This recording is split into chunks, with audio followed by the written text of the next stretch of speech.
SMILES is an acronym.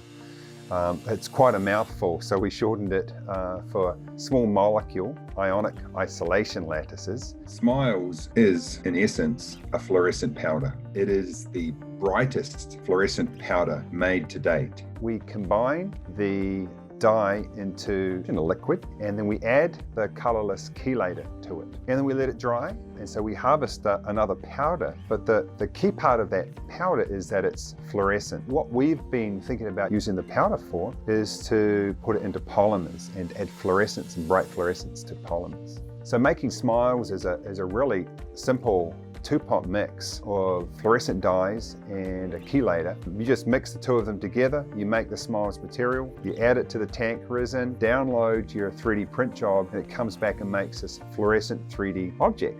The ongoing involvement of graduate students has been absolutely critical to investing in the next wave of SMILES concepts. As a graduate student, Chris Benson developed an interest in entrepreneurship and helped lay the groundwork for starting Halophore. The thing that's unique about SMILES is that it utilizes this thing that's super common in chemistry, but sounds kind of like magic to the outside world, which is self-assembly. Molecules coming together in a programmed and almost intentional way. When we mix these together, they self-assemble and form these well-ordered lattices where the fluorescent dyes are separated from one another with the little ring molecules in between. Halophore is one of the first startups to come out of Indiana University's chemistry department during University President McRobbie's new strategic focus on entrepreneurship. Support from the NSF and DOE is ultimately what led to the discovery of SMILES materials. Halophore specializes in the introduction of the SMILES materials into polymer, aka plastic. And so we're working at that interface between polymer,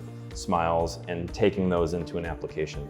So dye lasers are used in the medical profession. They're used to clean up blemishes, they're used for wound healing, but they are a cumbersome laser system. It's all based on liquid technology. So we want to take that liquid, get rid of it, and make it to a solid state format. And what we want to do with SMILES is try to create a laser that brings down the cost of ownership to physicians, which means that more physicians will be able to afford the treatment, they'll be able to treat more patients, the patients will be better able to afford it. And with it, the doctors are going to be more innovative and potentially, transform different types of treatments for everyday people.